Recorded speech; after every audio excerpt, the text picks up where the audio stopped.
ಸ್ನೇಹಿತರೆ ಸ್ವಾಗತ ಸುಸ್ವಾಗತ. ನೋಡಿ, ಶಾಲಿನಿ ಅಂತ ಹೇಳ್ಬಿಟ್ಟು ಸ್ನೇಹಿತರೆ ಇವತ್ತು 1 ಎಕರೆಗೆ ಕಟ್ಟಿರ್ತಕ್ಕಂಥ ಒಂದು ವಿಶಾಲವಾದ ಮನೆಯ ಬಗ್ಗೆ ಇಲ್ಲಿ ನಾನು ಮಾಹಿತಿಯನ್ನು ಕೊಡ್ತೀನಿ. ನೋಡಿ, ಇವರ ಗಂಡನ ಹೆಸರು ಬಂದ್ಬಿಟ್ಟು ರಘುನಾಥ್ ಅಂತೇಳಿ, ತಿಪ್ಟೂರು ತಾಲೂಕಿರೋದು. ಹೌಸ್ ಬಂದ್ಬಿಟ್ಟು 1 ಎಕರೆಯಲ್ಲಿ ಇರೋದು ಮತ್ತು ಡುಪ್ಲೆಕ್ಸ್ ಹೌಸ್ ಆಯ್ತಾ. ಇದು ನೋಡ್ತಾ ಇರ್ಬೋದು ನೀವು ಇಲ್ಲಿ ಯಾವ ರೀತಿ ಇದೆ ಅಂತ ಹೇಳ್ಬಿಟ್ಟು ಔಟ್ಲುಕ್ಕು. ಒಟ್ಟು ಕುಟುಂಬ ಇಬ್ಬರೇ ಇರೋದು. ಗಂಡ ಅಮೆಝನ್ನಲ್ಲಿ ಕೆಲಸವನ್ನು ಮಾಡ್ತಾರೆ, ಓಕೆನಾ. ಬಾಳು ಬಂದ್ಬಿಟ್ಟು ಇವ್ರದ್ದು ಬಿರುಕು ಬಿಟ್ಟು ಸುಮಾರು ದಿನ ಆಗ್ಬಿಟ್ಟಿದೆ. ಆದರೆ ಯಾರಿಗೂ ಗೊತ್ತಿಲ್ಲ ವಿಚಾರ. ಅತ್ತೆ ಮಾವ ಹಬ್ಬಕ್ಕೆ ಮಾತ್ರ ಮನೆಗೆ ಬರೋದು, ಅವರಿಗೆ ಏನೂ ಗೊತ್ತಿಲ್ಲ.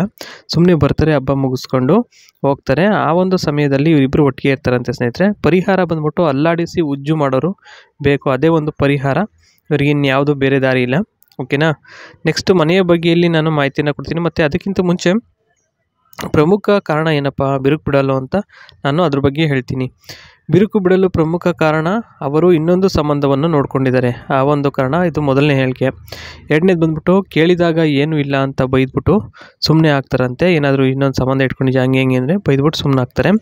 ಮಾಡಿದ ತಪ್ಪನ್ನು ತಿದ್ದುಕೊಳ್ಳದ ಹಾಗೆ ಇನ್ನೂ ಕೂಡ ಸರಿ ಅಂತ ಅದೇ ಒಂದು ಭ್ರಮೆಯಲ್ಲಿ ಇರೋದು ಮಹಾ ದೊಡ್ಡ ಮೋಸ ಅನಿಸುತ್ತೆ. ಅದನ್ನು ಇನ್ನೂ ಕೂಡ ಅವರು ತಿದ್ಕೊಂತ ಇಲ್ಲ ಅಂತಕ್ಕಂಥದ್ದು ಇದು 3ನೇ ಇದು ಹೇಳಿಕೆ ಇರುತ್ತೆ. ಇನ್ನು 4ನೇದು ಬಂದ್ಬಿಟ್ಟು ಜೊತೆಗೆ ಒಡನಾಟದ ಬಗ್ಗೆ ಹೇಳುವ ಹಾಗೆ ಇಲ್ಲ, ಅಷ್ಟು ಹದಗೆಟ್ಟೋಗ್ಬಿಟ್ಟಿದೆ ಸಂಬಂಧ. ಇನ್ನೂ ಹಲವಾರು ಕಾರಣಗಳಿವೆ ಬಿರುಕು ಬಿಡಲು ಕಾರಣವಾಗಿರಬಹುದು ಅಂತ ಇಲ್ಲಿ ಹೇಳಿದ್ದಾರೆ. ಇನ್ನು ಡುಪ್ಲೆಕ್ಸ್ ಹೌಸ್ ಚಿತ್ರವನ್ನು ತಾವು ಗಮನಿಸ್ತಾ ಇದ್ದೀರಾ ಸ್ನೇಹಿತರೆ. ಇನ್ನು ನೆಕ್ಸ್ಟ್ ಬಂದ್ಬಿಟ್ಟು ಈ ಒಂದು ಮನೆ ಯಾವ ರೀತಿ ಇದೆ ಅಂತ ಇಲ್ಲಿ ಸಂಪೂರ್ಣವಾಗಿ ಇಲ್ಲಿ ಮಾಹಿತಿಯನ್ನು ಕೊಡ್ತೀನಿ. ಮೊದಲನೇದಾಗಿ 1 ಎಕರೆಗೆ ಮನೆ ಕಟ್ಟುವ ಅವಶ್ಯಕತೆ ಏನೂ ಇರಲಿಲ್ಲ ಸರ್.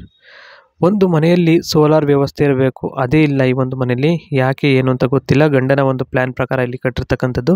ಆ ಒಂದು ಕಾರಣಕ್ಕೋಸ್ಕರ ನೆಮ್ಮದಿ ಶಾಂತಿ ಇರಬೇಕು, ಅದೂ ಸಹ ಇಲ್ಲ. ಅದೆಲ್ಲವೂ ಕೂಡ ಈ ಒಂದು ಮನೆಯಲ್ಲಿ ಇಲ್ಲದೇ ಇರೋ ಒಂದು ಕಾರಣ. ಮನೆ ನಿಜ ಹೇಳಬೇಕು ಅಂದರೆ ಚೆನ್ನಾಗಿಲ್ಲ ಅಂತ ಇಲ್ಲಿ ಹೇಳ್ಬೋದು. ಇನ್ನು 4ನೇದು ಬಂದ್ಬಿಟ್ಟು ಕಿಟಕಿ ಬಾಗಿಲುಗಳಿಗೆ ಟಫೆನ್ ಗ್ಲಾಸ್ ಹಾಕ್ಸಿಲ್ಲ. ಟಫೆನ್ ಗ್ಲಾಸು ಹಾಕಿಸ್ಬೇಕು ಅಂತ ಇವರ ಒಂದು ಆಸೆ ಇತ್ತು, ಆದರೆ ಹಾಕ್ಸಿಲ್ಲ. 5ನೇದು ಬಂದ್ಬಿಟ್ಟು ಹೌಸ್ ಗೇಟ್ 8x6 ಇದೆ, ಕಮ್ಮಿ ಇದೆ ಆಯಿತಾ. ಅದೇ ಒಂದು ಬೇಜಾರಿನ ಸಂಗತಿ ಅಂತ ಇಲ್ಲಿ ಹೇಳ್ಬೋದು.